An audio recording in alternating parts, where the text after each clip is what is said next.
오늘 우리에게 주신 하나님의 말씀은 에베소서 1장 20절에서 23절 말씀입니다. 그의 능력이 그리스도 안에서 역사하사 죽은 자들 가운데서 다시 살리시고 하늘에서 자기의 오른편에 앉히사 모든 통치와 권세와 능력과 주권과 이 세상뿐 아니라 오는 세상에 일컫는 모든 이름 위에 뛰어나게 하시고 또 만물을 그의 발 아래에 복종하게 하시고 그를 만물 위에 교회의 머리로 삼으셨느니라. 교회는 그의 몸이니 만물 안에서 만물을 충만하게 하시는 이의 충만함이니라. 오늘 이 말씀에 많은 은혜 받으시기 바랍니다. 저희들이 함께 읽은 15절 이하의 바울의 기도 중에서 뒷부분을 좀 저희들이 보도록 그렇게 하겠습니다.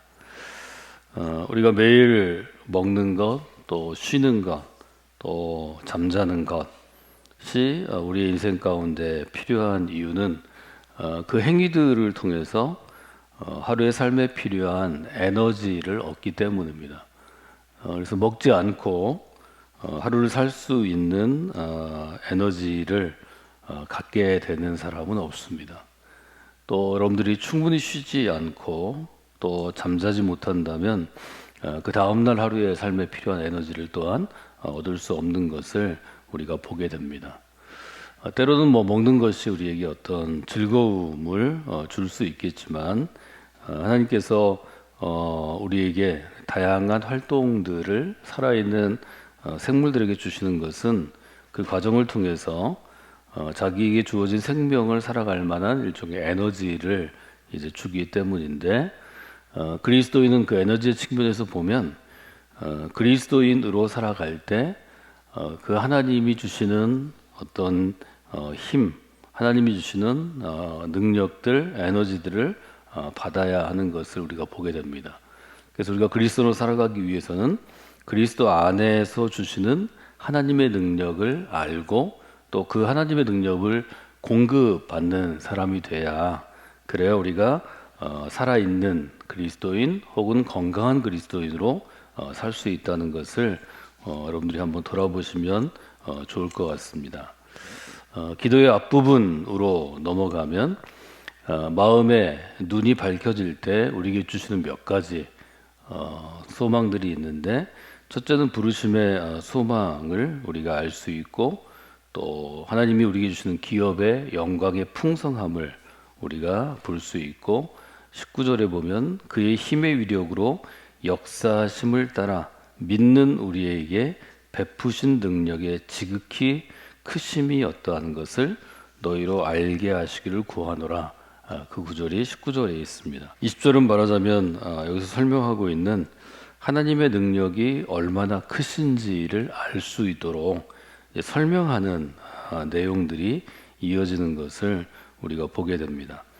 바울은 하나님의 능력이 얼마나 크고 위대한지를 강조함으로 에베소 교회에 있는 성도들에게 마땅히 그리스도로서 살아가면서 이제 일종의 대항해야 할 혹은 막 부닥뜨려야 할 혹은 싸워야 할 그런 용기와 담대함과 또 에너지를 공급하는 것이다 하는 것을 우리가 돌아볼 수 있겠습니다. 그래서 사도는 에베소 교회의 성도들이 악한 세력에 대적할 수 있을 정도로 아주 능력이 있는 그런 그리스도인이 되기를 원합니다. 이것은 에베소에 있는 성도뿐만이 아니라 이 땅 가운데 믿음으로 또 그리스도인으로 살고자 하는 모든 사람에게 가장 필요한 것이 하나님의 능력이라는 점을 여러분들이 다시 한번 돌아보시면 좋겠습니다. 그래서 오늘 새벽에는 우리가 그리스도인으로 살아가는데 마땅히 필요한 에너지를 공급해 주시고 또 그 에너지가 우리에게 힘이 되고 능력이 되기 때문에 하나님의 능력을 제게 주시기를 원합니다. 이렇게 여러분들이 기도하시는 그런 시간들이 되시면 좋겠습니다. 그럼 구체적으로 하나님께서 주시는 그 하나님의 능력은 이 땅 가운데 어떤 형태로 우리에게 주어지는가 혹은 그 능력의 일종의 정체는 무엇인가 하는 점을 20절부터 22절 또 23절에 이르기까지 우리가 좀 정의해 보는 것이 중요할 것입니다. 첫 번째로 하나님의 능력은 어떤 능력인가 하면 생명의 능력입니다. 그래서 하나님께서는 우리에게 생명의 능력을 주십니다. 저를 따라서 한번 해보실까요? 하나님, 오늘 생명의 능력을 주옵소서. 생명의 능력을 주옵소서. 20절 같이 읽어볼까요? 그의 능력이 그리스도 안에서 역사하사 죽은 자들 가운데서 다시 살리시고 하늘에서 자기의 오른편에 앉히사. 이 구절에서 여러분들이 하나님의 능력을 일종의 정의할 수 있는 핵심적인 어구는 어떤 것이냐? 죽은 자들 가운데서 다시 살리시고라는 표현입니다. 맞으면 하나님께서는 하나님이 갖고 계신 능력을 그리스도 안에서 행사해서 그리스도를 죽은 자들 가운데 다시 일으키시고 다시 살리셨다 하는 것이 바울이 고백하는 일종의 복음의 핵심적인 메시지입니다. 그래서 예를 들어서 고린도전서, 고린도후서, 로마서, 갈라디아서와 같은 바울의 일서신에서 우리가 정의할 수 있는 복음은 어떤 것인가 하면 하나님께서 죽었던 자들 가운데 그리스도를 다시 살리셔서 일으키셨습니다 라고 정의할 수 있습니다. 여러분들이 바울이 고백하는 그리스도의 일종의 구원의 메시지가 어떤 것인지를 잘 기억하시는 게 서신서를 이해할 때 중요합니다. 주체는 하나님이 되는 것이고 하나님께서 죽었던 사람들 중에서 예수 그리스도를 다시 살리시고 일으키다라는 표현을 쓰는데 살리시고 일으키셔서 다시 살아나게 하셨습니다 하는 거죠. 그래서 이것이 부활의 메시지의 일종의 핵심이라고 볼 수 있습니다.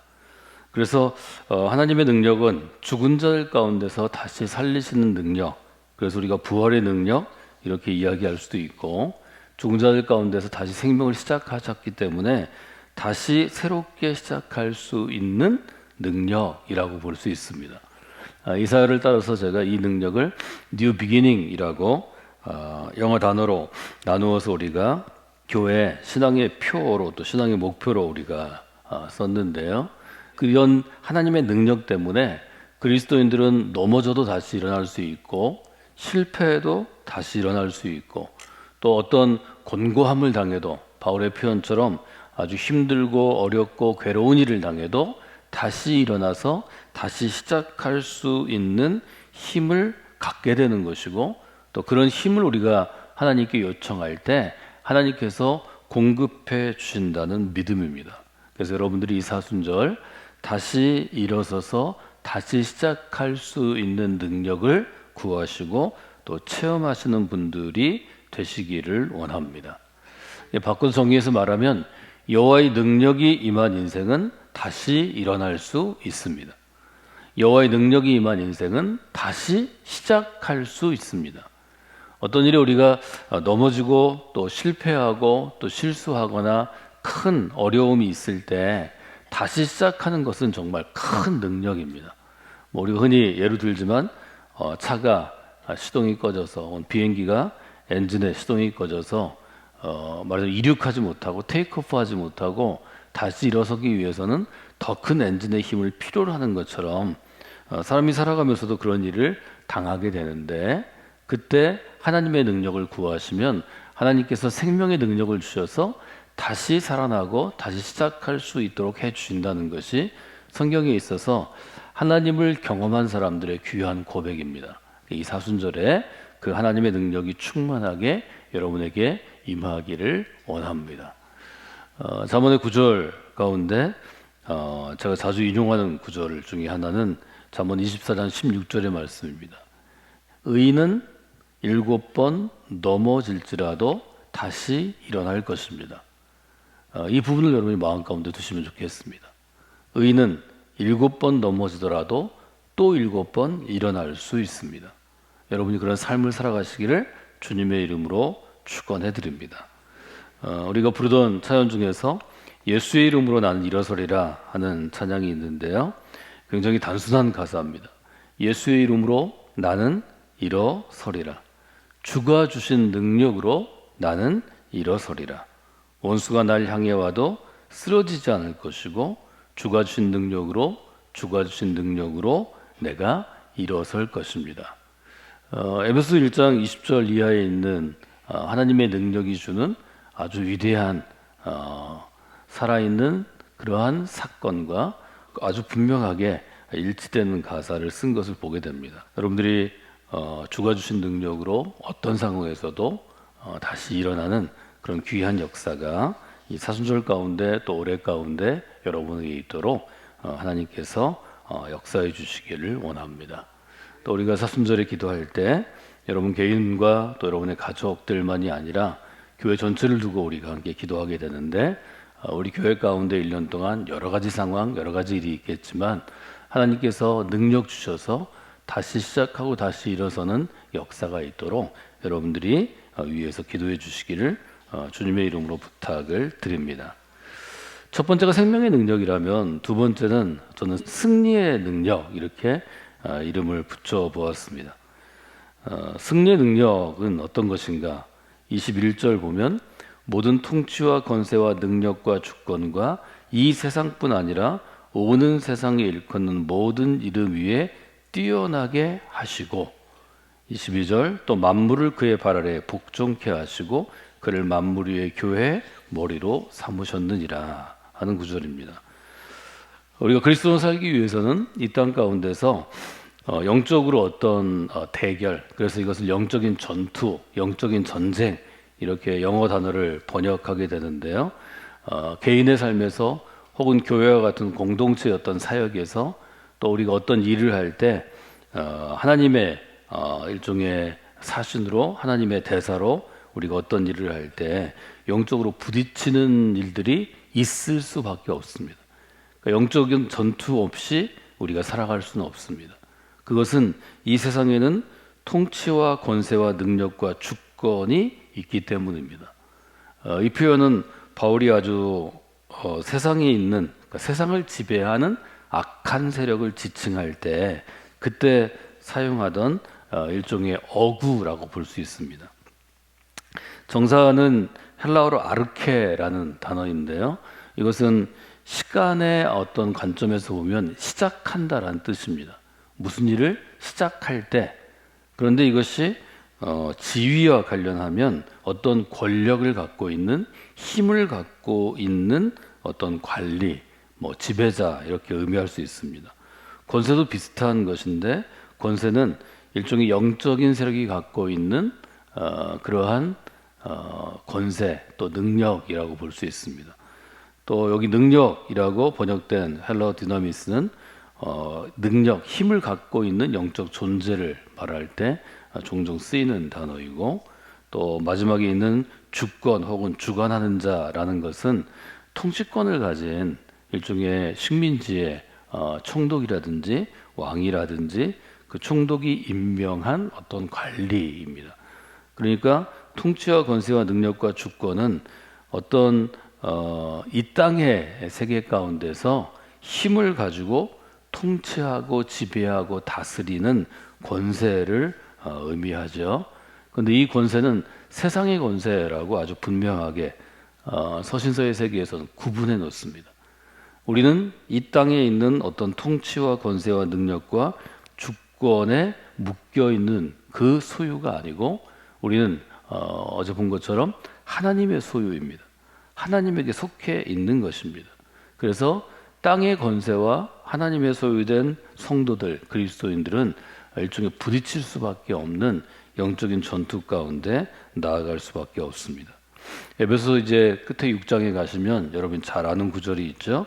6장에 가면 10절에 이렇게 되어 있습니다. 끝으로 주 안에서와 그의 힘의 능력으로 강건하여지고 마귀의 관계를 능히 대적하기 위하여 하나님의 전신갑주를 입으라. 12절에 비슷한 구절이 있는데요. 12절 한번 읽어볼까요? 우리의 씨름은 혈과 육을 상대하는 것이 아니요 통치자들과 권세들과 이 어둠의 세상 주관자들과 하늘에 있는 악의 영들을 상대함이라. 그래서 한국에 잘 알려져 있는 어떤 선교단체에서 제자훈련 가운데 한 코스로 집어넣는 것처럼 영적인 전쟁이 우리 가운데 있다 이렇게 설명하고 그때 근거 구절이 지금 에베소 6장의 이 구절입니다. 우리의 씨름은 이제 이때 영어로 번역하면 레슬링이라고 많이 번역하는데 이 땅에 있는 악한 세력들과 성도들은 선한 사람들이기 때문에 선한 세력이기 때문에 싸울 수밖에 없다 하는 것을 여러분들이 들어보시면 좋을 것 같습니다. 그리스도에게 필요한 것이 이런 영적인 전투에서 싸워 이기게 하는 능력입니다. 우리가 아직 마음의 눈이 밝아지지 않았을 때는 세상에 눈에 보이는 것만 보이겠지만, 즉 이 땅의 나라만 보이겠지만, 마음의 눈이 밝아지면 하나님의 나라를 보게 된다는 것, 천국을 보게 된다는 것이 성경의 분명한 고백입니다. 여러분들이 이 땅 가운데 그리스도로 살아가시면서 마음의 눈이 매일매일 밝아져서 보이는 이 땅의 세상만 보지 마시고 하늘의 세상을 향하여 여러분의 눈이 향하여 있는 그런 복된 그리스도의 삶을 살아가시기를 주님의 이름으로 축원해 드립니다. 우리에게 영적인 씨름, 영적인 전투는 지금 우리 앞에 있는 것입니다. 오늘의 상황입니다. 현재 상황입니다. 그래서 하루를 시작할 때 하나님, 제가 영적인 전투 가운데 영적인 씨름에서 승리케 하는 능력을 제게 공급해 주시기를 원합니다. 이렇게 여러분이 매일 기도하는 것이 중요합니다. 이게 두 번째 능력의 의미라는 거죠. 세 번째로는 어떤 능력이 있느냐 그러면, 세 번째를 저는 충만의 능력이다, 이렇게 정의해 보았습니다. 23절, 교회는 그의 몸이니 만물 안에서 만물을 충만케 하시는 이의 충만함이니라. 이 구절을 헬라어에서 한국어로 번역하고 혹은 다른 언어로 번역하고 해석하는 게 제일 어려운 표현이라고 에베소서를 연구하는 학자들이 대부분 동의합니다. 쉽게 요약해서 지금 저희가 갖고 있는 성경, 개역성경과 표준세 번역이 따르고 있는 해석의 일종의 경향을 설명해 드리면, 만물을 충만하게 하시는 분은 구약에서는 하나님이십니다. 하나님은 만물을 하나님의 거룩함으로 충만케 하십니다. 하나님의 영광의 빛으로 충만케 하십니다. 하나님의 능력으로 충만케 하십니다. 그런데 그 충만하게 하시는 일종의 능력을 그리스도에게 위임해 주셨습니다. 그래서 여기 에베소서에서는 만물을 충만하게 하시는 만물을 충만하게 하시는 분은 그리스도라고 표현합니다. 그리스도께서 하나님 우편에 앉아 계신 이유, 즉 하늘에 오르신 이유는 바로 만물을 충만케 하기 위함이다. 이렇게 우리가 이 명제에서 해석을 좀 확대할 수 있겠습니다. 만물을 충만하게 한다는 것은 어떤 의미인가 하면, 하나님의 영광 혹은 하나님의 임재, 구약에서는 영광 혹은 임재라는 단어를 여러분들이 이해하시면 좋을 것 같습니다. 하나님께서는 이 땅 가운데 늘 함께 언제나 어디에나 존재하신다는 거죠. 하나님의 임재는 예배 가운데는 우리가 예배하면 예수 그리스도를 주로 믿고 예수 그리스도를 시인하고 믿음으로 살고자 결단하는 사람들이 모여 찬양하고 경배를 드리고 고백하고 말씀을 나누고 하나님께 우리의 삶을 헌신하고 하나님의 사역 가운데 서기로 결단하면 그 자리에 하나님이 지금 우리와 함께 하신다라는 분명한 고백 위에 하나님 이 자리에 계신다는 거죠. 그게 God's presence, 하나님의 임재라는 개념입니다. 만물이 충만하게 된다는 것은 하나님이 함께 하시는 그 하나님의 임재가 우리 가운데 충만하다, 꽉 차 있다, 그런 뜻이라고 여러분들이 생각하시면 좋겠습니다. 이 충만이라는 단어가 있는데요, 헬러로 플레로마라는 단어를 쓰는데, 이 충만은 제가 여러분들에게 설명해 드릴 때 제일 쉽게 이 단어의 뜻을 이해하는 것은, 이런 백지 가운데 우리가 그림 그릴 수 있습니다. 그림을 그리는데 밑그림이나 스케치를 한다면 여기 펜으로 연필로 할 수 있겠고, 그 위에 여러분들이 색을 칠해서 이렇게 이것을 채우는 어떤 유화나 아니면 어떤 수채화를 그린다면 그것을 색을 꽉 채우는 것, 이것은 수많은 점들이 찍히는 것과 마찬가지입니다. 여기에 수만 개의 점들이 찍혀서 이것을 꽉 채우는 것입니다. 그래서 어떤 형태를 드러낼 수 있도록 점을 찍는 것, 이것이 충만이라는 단어가 갖고 있는 일종의 단어의 뜻이라는 것을 여러분이 기억해 보시면 좋을 것 같습니다. 구약에서 이렇게 하나님의 능력, 하나님의 영광, 하나님의 임재로 온 천지에 충만한 것처럼 예수 그리스도께서도 그 하나님의 일하심을 위임을 받아서 이 땅을 충만하게 하시는데 특별히 교회를 충만케 하신다 하는 고백이 에베소서의 일종의 특징입니다. 만물을 충만하게 하시는 그분께서 교회를 충만하게 해주신다는 것입니다. 이 충만한 것이 왜 중요한가 하면 그리스도께서 만물을 충만케 하시는 과정에서 조금 전에 우리가 보았던 승리하는 능력, 필연적으로 우리는 이 땅 가운데 충만한 그리스도의 임재가, 그리스도의 일하심이 악한 세력과 부딪히게 되고 악한 영들과 부딪히게 됩니다. 예를 들어서 구약은 우리가 겪고 있는 고난의 문제, 우리가 겪고 있는 죄의 문제, 우리가 겪고 있는 어떤 고통의 문제들은 만물이 충만하지 않아서 일어난 상태라고 해석합니다. 만물이 하나님의 거룩함과 하나님의 일하심으로 충만하면 건강할 텐데, 생명이 아주 힘이 넘칠 텐데 어딘가 부족한 점이 있고 어딘가 막힌 데가 있어서 그래서 문제가 생긴다는 거죠.